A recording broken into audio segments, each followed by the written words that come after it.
Thank you very much, Professor Rania Farouk, for this nice invitation. At the beginning, this is not my actual lecture, but I will do my effort to present what we need in surgery from the radiologist and what we want to know about the pelvic floor disorders, obstructed defecation, and the pelvic organ prolapse.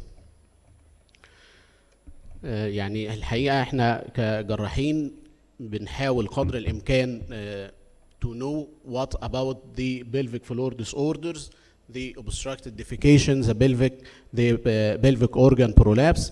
Now we should know that we will work in a team and will work in multidisciplinary approach to reach the final diagnosis in this area of motility disorder. So I want to present how we work in the process of defecation. That the process of defecation involve a complex interaction of motility of the gastrointestinal tract, the contractile function of the rectum, and the coordination of the pelvic floor with relaxation of anal sphincter. The anorectal outlet obstruction is known as the obstructed defecation, and it has a wide variety of disorders, and it's characterized by impaired expulsion of the bolus after call for defecation.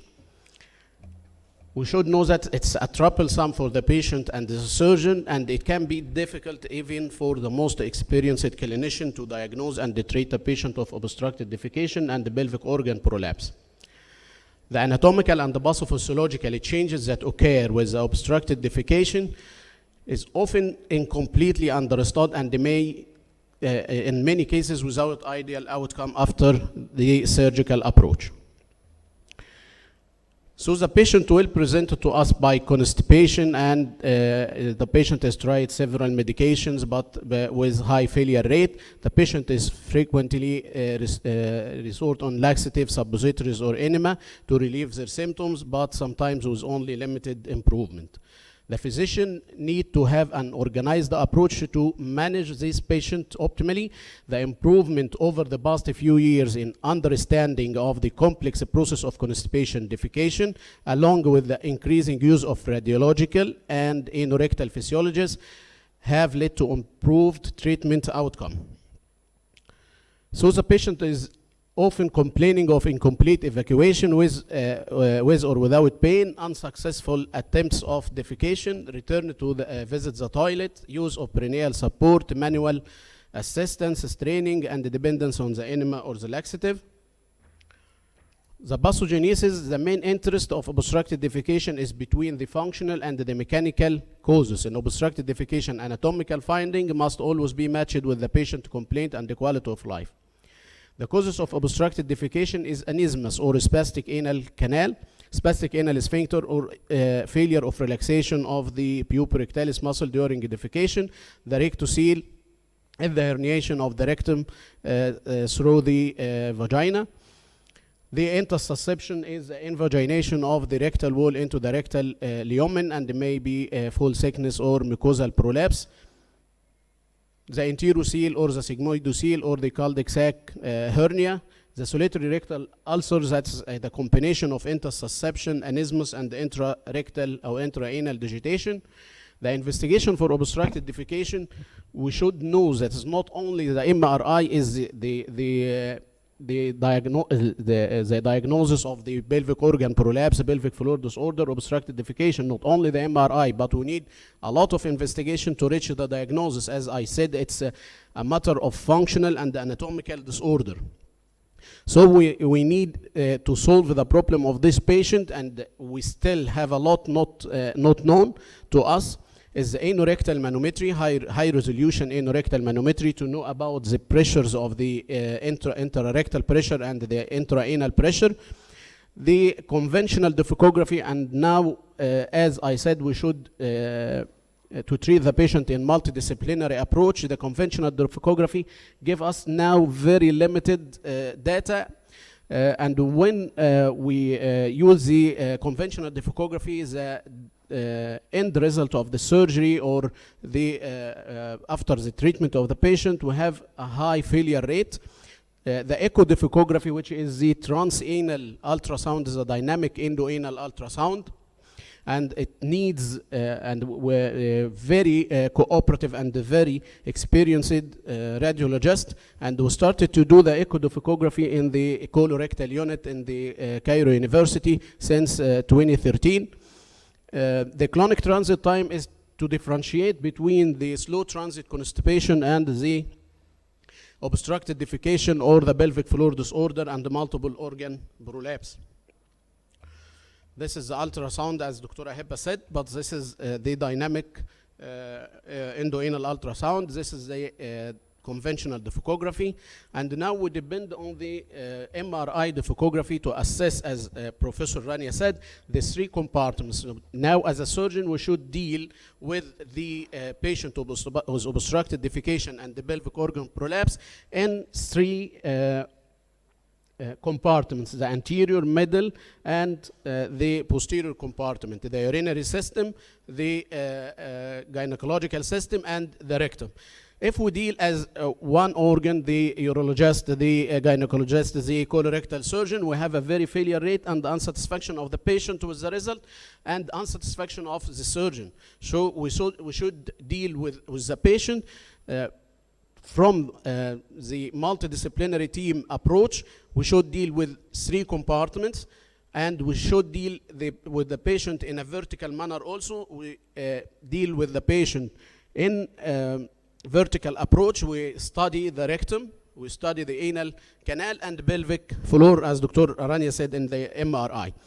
So during the treatment of our patient, we should deal with this patient as a multidisciplinary approach.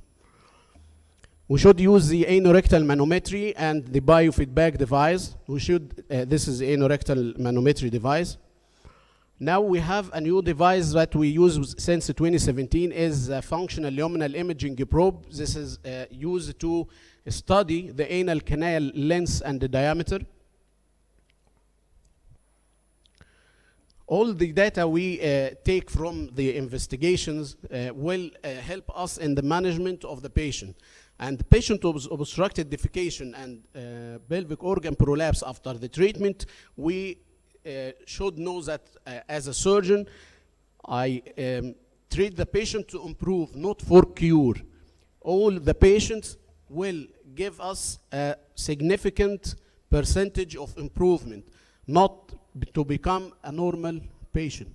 As we have a multiple and numerous operation for the pelvic floor disorders and the pelvic organ prolapse. If we have a disease that have a multiple operations, take care, this disease is not a treatable disease. This is a disease that's very hard to treat and very hard to take a satisfactory results from the surgical approach or the conservative approach. So this science and this area of management needs further investigations and further treatment.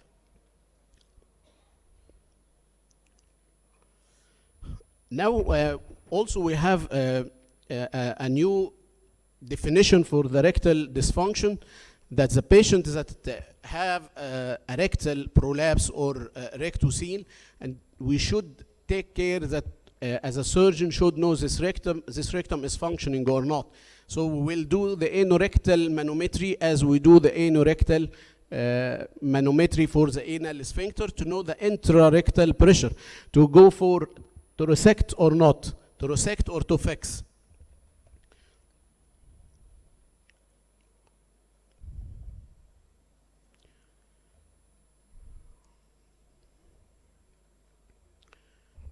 Now I will conclude what I said, that the obstructed defecation syndrome is a subtype of constipation wherein patients usually complain of straining and incomplete and unsuccessful evacuation. The initial management is the lifestyle advised laxative bowel straining program, including the biofeedback, including the physiotherapy and the psychological support. The diagnostic testing may point to a diagnosis, but clinical correlation should be used.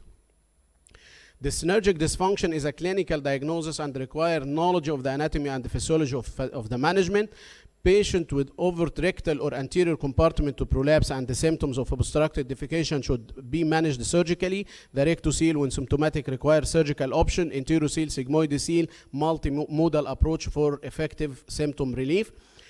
And we have also the approach of Professor Ahmad Farag in the treatment of obstructed defecation and the pelvic organ prolapse is the integrated coloproctology that we need to know the intrarectal pressures and the anal canal resistance that depend on the anal canal diameter and the anal canal length. This is what I said in the previous lecture, that we should study the pelvis in three compartments, the anterior, middle, and posterior compartment. The investigation for the pelvic organ prolapse include the anorectal manometry, conventional defecography, or the dynamic MRI, but the dynamic MRI is the best. Pudendal nerve terminal motor latency, colonic transit time to differentiate between the obstructed defecation and the slow transit constipation. Neurodynamics is needed. Dynamic endoanal ultrasound is of limited data. MRI defecography, Professor Rania said that we should take care of the anatomical findings. So the anterior, we should comment on the anterior compartment, and the middle compartment, posterior compartment, and the elevator hiatus and the anorectal junction. We should treat the patient as a multidisciplinary approach, including the radiologist, the surgeon, the physiotherapy, the gastroenterologist, to reach the gynecologist and the urological surgeon to reach the proper diagnosis and the proper treatment. So the pelvic floor is considered a single anatomical and functional unit, but it consisting of several structures, so we should deal with a multi-compartmental prolapse is a common disease, and we should deal with the patient in a multidisciplinary team.